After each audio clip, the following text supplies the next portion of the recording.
그 마지막 시간과 첫 시간에 우리 예배드립니다. 그래서 12월 31일 밤입니다. 밤 11시 30분에 예배드립니다. 예, 그래서 저녁 때 오시기 불편하신 분들은 제가 차량운에 해서 이렇게 같이 할 테니까 밤에, 그러니까 올 한 해를 은혜롭게 하나님 마감하게 하신 하나님께 감사드리고 또 새해를 시작하면서 우리 이렇게 예배드리겠습니다. 그리고 그 다음날 신정 1월 1일은 우리 수요 기도회는 쉬겠습니다. 구역 예배 목요일날 오후 2시에 있습니다. 우리 교회 청소 4시에 하겠습니다. 네. 우리 하나님 말씀 시간 봅시다. 하나님 말씀은 시편입니다. 시편. 죄송합니다. 누가복음입니다. 누가복음 17장입니다. 누가복음 17장.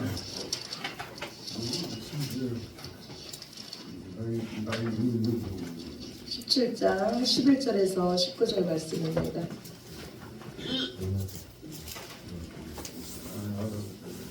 누가복음 17장 제 성경책으로 124쪽입니다. 신약성경 124쪽 누가복음 17장 11절에서 19절 말씀입니다.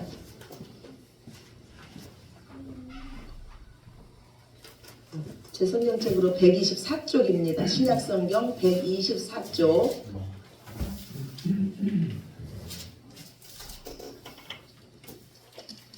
네, 우리 다 찾으셨으면 교독하겠습니다. 예수께서 예루살렘으로 가실 때 사마리아와 갈릴리 사이로 지나가시다가 한 마을에 들어가시니 나병 환자 10명이 예수를 만나 멀리 서서 소리를 높여 이르되 예수 선생님이여 우리를 불쌍히 여기소서 하거늘 보시고 이르시되 가서 제사장들에게 너희 몸을 보이라 하셨더니 그들이 가다가 깨끗함을 받은지라. 그 중에 한 사람이 자기가 나은 것을 보고 큰 소리로 하나님께 영광을 돌리며 돌아와 예수의 발 아래에 엎드려 감사하니 그는 사마리아 사람이라.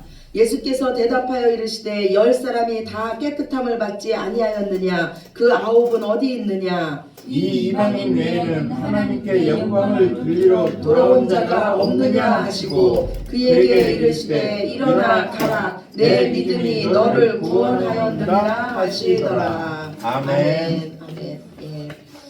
제 혈액형은요 A형이에요. 그래서 저는 성격이 내성적이고 좀 이렇게 두려움도 많고 걱정도 좀 많은 편이에요. 그래서 뭐 밤새 공든탑을 쌓다가 무너뜨리고 혼자 이렇게 생각을 많이 합니다. 네, 그런 성격이에요. 그런데 제가 오늘 말씀 준비를 하면서 지금 나는 나에게 있는 걱정거리는 뭘까? 나는 지금 무슨 걱정을 하고 있을까? 이렇게 생각을 해봤어요. 그런데 제가 깜짝 놀랐어요. 저한테 걱정이 없는 거예요. 무슨 나한테 무슨 걱정거리가 있지 하는데 걱정거리가 없는 거예요. 그래서 제 모습을 보고 제가 놀란 거예요. 근데 내 걱정을 항상 많이 하는 내가 왜 걱정이 없지? 라고 생각해 봤을 때요. 제 안에 이전에 없었던 믿음이 생겼어요. 그거는 무슨 믿음이냐면 내일은 내 것이 아니라는 믿음이었어요. 우리 인생의 하루살이라는 이런 믿음이 생겼어요. 그래서 하나님께서 그냥 주신 날 오늘 하루에 충성하고 하나님께서 내게 주신 오늘 맡겨주신 사람을 사랑하고 그냥 내일은 내일이 염려할 것이라고 예수님 말씀하셨으니까 내일은 내 것이 아니라는 이 믿음이 생기니까요. 무언지 모르게 그 자유함이 저에게 임했습니다. 그렇다면 여러분도 한번 생각해 보시기 바랍니다. 지금 여러분의 인생에 가장 큰 걱정거리는 무엇입니까? 오늘의 일입니까? 대부분의 걱정은요 내일의 일이에요. 아직 우리에게 일어나지도 않은 일을 우리가 염려하며 두려워하며 걱정하고 있습니다. 오늘요 그 모든 것을 주님께 맡기는 귀한 시간이 되시기를 간절히 축원합니다. 내일은 우리의 것이 아니에요. 그런데 우리는 우리 자신도 모르게 어느 순간 보면은 또 걱정을 하고 있는 우리 자신을 발견하게 됩니다. 그러면 이런 상황 속에서 수많은 걱정거리 속에서 수많은 문제 속에서 살아가는 우리들이 정말로 하나님이 기뻐하시는 그 믿음으로 살려면은 어떻게 살아야 할까요? 저는요 거기에 대한 답을요 우리의 시선을 옮기라는 거예요. 우리 시선을요 걱정을 바라보는 시선, 문제를 바라보는 시선을 눈을 들어서 하늘을 바라보시기 바랍니다. 걱정을 바라보는 시선을요 지금 우리의 삶의 아주 작은 부분이라도 감사거리를 찾아보시기 바랍니다. 예수님의 제자들이요 배를 타고 강을 건너가고 있었어요. 한참을 가고 있는데 풍랑이 일기 시작했습니다. 제자들은 처음에는 이것쯤이야 했어요. 그런데 갈수록 풍랑이 심해지는 거예요. 이제 이 제자들은 이제 우리는 여기서 죽었다고 생각했습니다. 그런데 정말 중요한 것은 무엇이냐면 이 모습을, 제자들이 살기 위해서 몸부림치는 모습을 우리 예수님이 보고 계셨다는 거예요. 그리고 우리 예수님은요 보고만 계신 분이 아니고 친히 그 풍랑을 밟고 제자들이 있는 곳에 오셨다는 겁니다. 이때 그 제자 중에 베드로가 말해요. 주님, 저도 물 위를 걷게 해주십시오. 그래서 예수님이 이리로 오라고 말씀합니다. 예수님의 말씀을 따라서 예수님을 보면서 베드로가 물 위를 걷기 시작합니다. 그런데 순간 이 베드로의 눈에 무엇이 들어오냐면 금방이라도 베드로를 덮칠 것 같은 풍랑이 이 눈에 들어오는 거예요. 그러자 베드로가 물속으로 빠져들어갑니다. 이때 예수님께서 말씀하세요. 왜 의심하였느냐, 믿음이 적은 자야 하면서 베드로의 손을 붙잡고 이렇게 세워줍니다. 베드로는요 이 날을 어떻게 기억했을까요? 죽을 뻔한 날로 기억했을까요? 물속에 빠진 날로 기억했을까요? 아닙니다. 베드로는 이 날을요 주님과 함께 물 위를 걸은 날로 기억했을 겁니다. 베드로는 이 날을요 어떤 상황 가운데서도 예수님께만 소망을 두고 예수님만 바라보면 어떤 상황에서도 살 수 있다는 것을 이날 몸소 체험했을 것입니다. 하나님은요 우리 삶에 때로는 고난을 허락하고요 때로는 우리 삶에 걱정거리를 허락하세요. 그런데 그걸 허락하시는 이유가 뭐냐면 우리의 모든 시선을 문제보다 크신 하나님께 두라는 거예요. 문제를 밟고 일어서라는 거예요. 그래서 기적의 주인공이신 예수님을 만나고 이 땅을 우리의 상식대로 사는 것이 아니라 기적의 삶을 살으라는 겁니다. 이 하나님의 마음을 우리가 알게 되면요 우리의 시선을 하나님께만 고정시키면 우리는 모든 일에 감사한 자가 됩니다. 지금을 허락하신 이 하나님이 믿어지면, 선하신 하나님이 믿어지면 이 상황이 감사가 됩니다.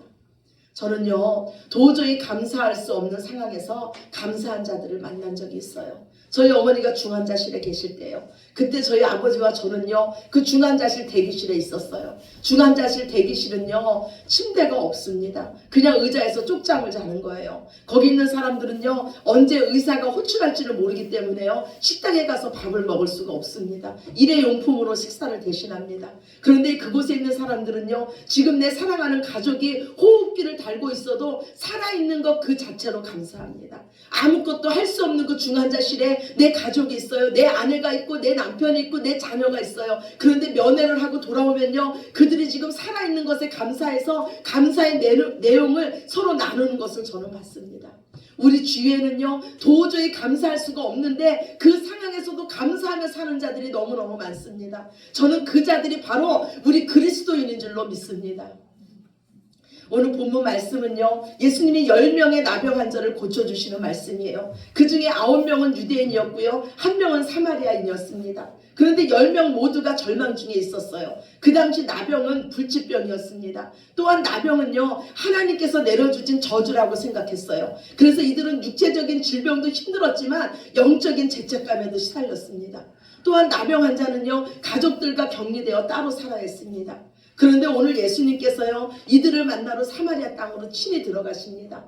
유대인들은요 사마리아 사람들을 사람 취급도 하지 않았어요. 개보다 못한 자라고 여겼습니다. 그 땅을 밟으려고도 하지 않았어요. 근데 예수님은 일부러 그 땅을 찾아가시는 거예요. 예수님은요 이 세상에서 가장 작은 자, 절망 중에 있는 자, 예수님 없이는 안 되는 자에게 예수님은 관심이 있으세요. 그리고 친히 그 자를 찾아가십니다. 절망 중에 있는 자를 찾아가셔서 친히 치료해 주십니다. 그들을 치료해 주시면서 말씀하시기를 가서 제사장에 가서 너희 몸을 보이라는 거예요. 이들은 예수님의 말씀을 듣고 제사장으로 가는 중에 고침을 받았습니다. 고침을 받은 자는 10명이었어요. 그런데 오직 한 사람만 예수님께 다시 찾아옵니다. 그 한 사람은 유대인이 아니었고 사마리아인이었어요.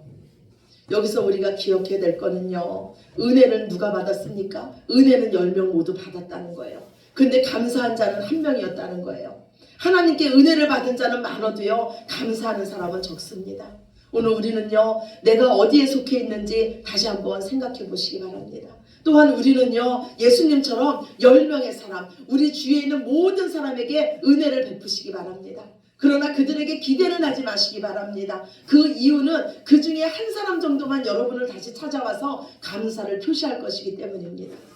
기대가 크면요 실망도 큽니다. 기대가 크면요 섭섭해집니다. 기대가 크면요 분노가 생깁니다. 그런데 사람에게 기대하지 마시고 하나님께 기대하시기 바랍니다. 하나님께서 우리의 그 선한 베품을 기억하시고 30배, 60배, 100배로 분명히 갚아주실 줄로 믿습니다. 아멘.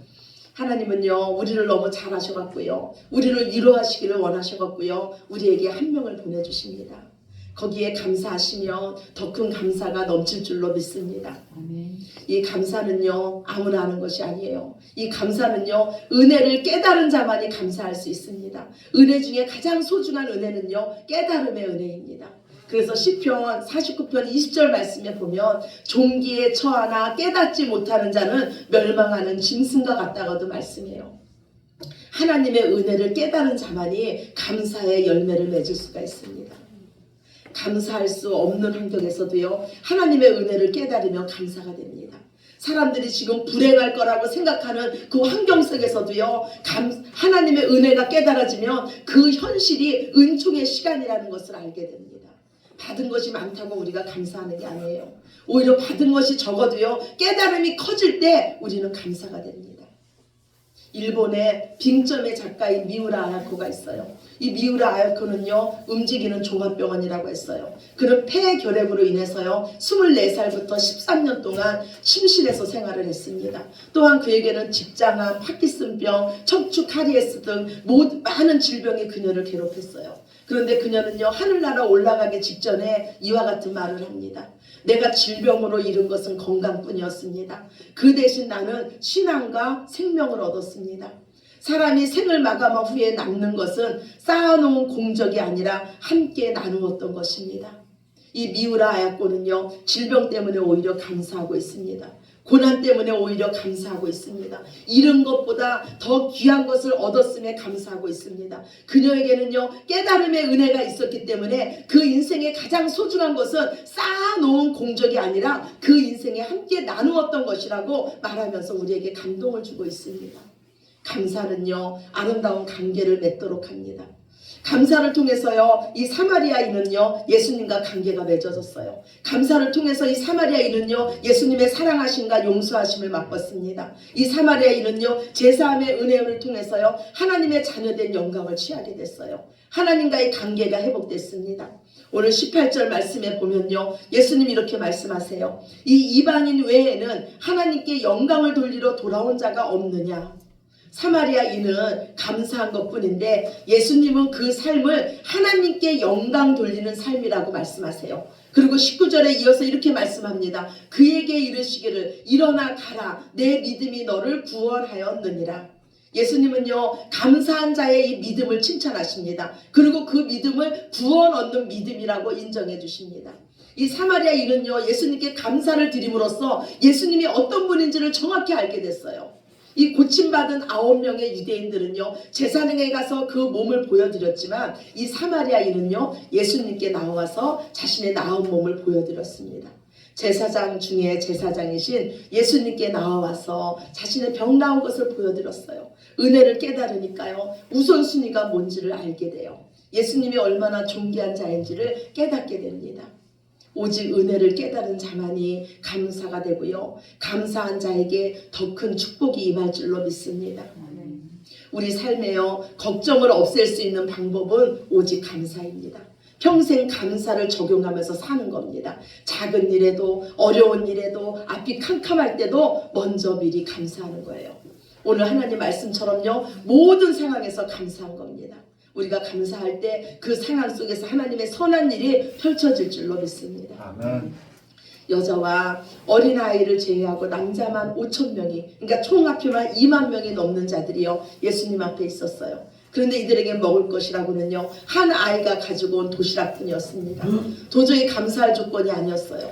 그런데 예수님은 이 어린아이의 도시락을 받으시면서 감사 기도를 드리십니다. 그리고 그 도시락을 나눠주기 시작합니다. 그런데 거기 있는 모든 자들이 다 배불리 먹고 남은 것이 12바구니나 됐어요. 이것이 감사의 기적인 줄로 믿습니다. 우리가 도저히 감사할 수 없을 때 그런 상황 속에서 감사하면 하나님의 선하신 뜻이 하나님의 기적이 우리 삶에 나타날 줄로 믿습니다. 스펄전 목사님은 이렇게 말씀하세요. 한 자루의 촛불로 인해서 감사하는 자에게 별빛을 주시고, 별빛으로 인해서 감사하는 자에게 달빛을 주시고, 달빛으로 인해서 감사하는 자에게 햇빛을 주시고, 햇빛으로 인해서 감사하는 자에게 햇빛도 필요 없는 천국을 주신다. 아멘이십니까? 아멘. 아무리 작은 것이라도 그것에 감사하는 자에게 하나님은 축복해 주십니다. 더 감사할 조건을 우리에게 허락해 주시고 기적의 삶을 허락해 주십니다. 그래서 우리 그리스도인들은요, 모든 일에 감사하는 자들이에요. 그래서 우리는 식사기도 할 때도 감사로 시작합니다. 모든 기도를 할 때도 우리는 감사로 시작합니다. 제가 이전에 병문안을 갔을 때요, 정말로 이 아픈 분들에게 어떻게 기도를 해드릴까 이런 생각이 들었어요. 그런데 그때도요, 하나님은 감사한 마음을 주시더라고요. 이 상황에서 하나님의 이름을 부를 수 있어서 감사하고, 우리의 기도를 들으시는 하나님이 계셔서 감사하고, 모든 상황을 합력해서 선을 이루시는 하나님이 계셔서 감사하고, 이 상황을 역전시킬 수 있는 하나님이 계셔서 얼마나 감사한지 몰랐어요. 예수님께서 사랑하시던 나사로가요, 병들어서 죽었습니다. 예수님은 나사로의 장례식장에 가서 눈물을 보이셨어요. 그러나 예수님은요, 나사로의 무덤 앞에서 하나님께 감사 기도를 들으십니다. 오늘 주보 첫 번째 말씀이에요. 요한복음 11장 41절입니다. 요한복음 11장 41절 말씀 우리 함께 보시겠습니다. 돌을 옮겨 놓으니 예수께서 눈을 들어 우러러 보시고 이르시되 아버지여 내 말을 들으신 것을 감사하나이다. 아멘. 예, 무덤 앞에서 예수님이 기도하시면서 아버지여 내 말을 들으신 것을 감사합니다 하면서 그 죽음 앞에서도 예수님이 감사하고 계세요. 예수님의 감사의 기도는 뭡니까? 우리의 기도를 들으시는 하나님이 계시기 때문에 감사하다는 거예요. 그럼 우리는요, 어떻게 모든 상황에서 예수님처럼 우리는 감사할 수 있을까요? 그거는요, 지금도 내 삶에 함께 하시고 영원토록 내 삶에 함께 하시며 우리를 선한 길로 인도하시는 그 하나님 아버지가 믿어지면 모든 삶에 감사가 넘칠 줄로 믿습니다. 아멘. 그래서 믿음의 사람들의 감사는요, 고난을 승리로 바꾸고 죽음을 부활로 바꾸는 감사입니다. 인생의 짐이요, 정말 무겁습니다. 질병은 우리를 힘들게 합니다. 마음의 병은요, 우리를 두렵게 해요. 모든 관계를 깨트립니다. 과거는 우리를 놓지 않아요. 실패는 우리를 전진하지 못하게 합니다. 이 모든 세력부터 자유케 하는 힘은 오직 감사인 줄로 믿습니다. 예수님께 나와 감사하는 거예요. 감사할 때 장애물이 오히려 축복이 되고요, 성공의 디딤돌이 될 줄로 믿습니다. 오늘 사마리아인은요, 예수님께 나와서 감사함으로 자유함을 경험했습니다. 구원을 받았습니다. 모든 관계가 회복되는 축복을 받았습니다. 사마리아인에게 나병은 축복이었어요. 이 나병 때문에 예수님을 만났기 때문입니다. 그에게 고난은 축복이었습니다.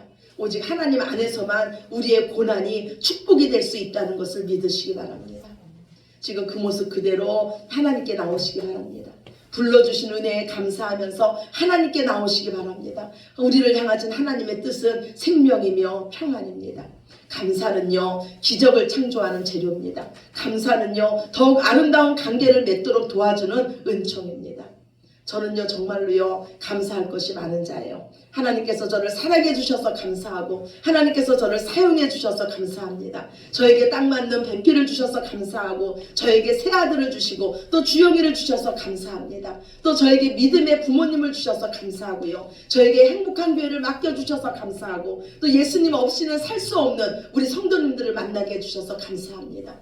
날마다 하나님의 인도함 받게 해주셔서 감사하고요, 하나님 안에서 모든 것을 할 수 있는 자로 세워주셔서 감사합니다. 또 주님 만나는 그 순간까지 오직 예수님만 사랑하게 해주셔서 감사합니다. 사랑하는 성도 여러분, 여러분은 근심 걱정이 많은 목사와 함께하고 싶으십니까? 아니면 날마다 감사하는 목사와 함께하고 싶으십니까? 우리가 감사하면요, 감사한 일들이 우리 삶에 따라오고, 감사 때문에 우리의 모든 관계가 더 풍성해질 줄로 믿습니다. 축복받기 원하십니까? 감사하시기 바랍니다. 형통하기를 원하십니까? 감사하시기 바랍니다. 하나님 뜻에 순종하며 하나님께 영광 올리는 삶을 살기를 원하십니까? 모든 일에 감사하시기를 바랍니다. 오늘이 2024년도 마지막 주일입니다. 올 한 해도 열심히 주를 섬기게 하심에 감사드립니다. 또 함께 모여서 예배드리게 하심에 감사드립니다. 우리 삶에 형통한 날도 있었고 공고한 날도 있었는데 그때마다 예수님 손 붙잡고 가게 해주셔서 감사합니다. 다가오는 2025년도에도 우리는 하나님의 은혜 아래 있습니다. 우리의 주인은 오직 하나님이십니다. 우리의 할 일은 걱정이 아니라 감사인 줄로 믿습니다. 오늘 주보 두 번째 말씀이에요. 시편 50편 23절 말씀입니다. 시편 50편 23절 말씀 함께 보겠습니다. 감사로 제사를 드리는 자가 나를 영화롭게 하나니 그의 행위를 옳게 하는 자에게 내가 하나님의 구원을 보이리라. 아멘. 하나님 말씀하세요. 감사로 제사를 드리는 자가 나를 영화롭게 한대요. 하나님께 영광 올려드리는 삶은 감사의 삶을 사는 거예요. 하나님께 앞에 그 행위가 옳다 인정함 받는 행위는요, 우리가 감사의 삶을 사는 거예요. 하나님은 약속해 주시기를 감사하는 자에게 내가 나의 구원을 보이리라고 분명히 약속해 주고 계십니다. 오직 하나님께 감사하시기 바랍니다. 그는 선하시며 그 인자하심이 영원하십니다. 홀로 큰 기사를 행하시며 우리를 강한 손과 표심팔로 인도하시며 구원하신 이에게 감사하시기 바랍니다. 아멘. 2025년도에는 더욱 감사함으로 더욱 풍성한 하나님의 은혜를 누리시는 축복의 주인공들이 되시는 저와 여러분이 되시기를 예수님 이름으로 축원합니다. 아멘. 아멘. 우리 기도드리겠습니다. 사랑의 아버지 하나님 감사합니다. 모든 것이 감사입니다. 올 한 해 주께서 지켜주심에 감사하고 특별히 예배자로 세워주심에 감사하고 우리 믿음이 점점 자라게 하셨으니 감사합니다. 또한 우리가 은혜를 깨닫는 자의 위치에 있게 하셨으니 감사합니다. 이제 더 큰 감사로 나아가게 하여 주시옵소서. 깨달음의 은혜를 더 주시며 받은 은혜를 흘려보낼 수 있는 저희들 되게 하여 주시옵소서. 그래서 감사함으로써 축복과 기적의 주인공들이 다 되게 하여 주시옵소서. 아멘. 모든 영광을 아버지께 올려드리며 사랑이 많으신 예수님 이름으로 기도드렸습니다. 아멘.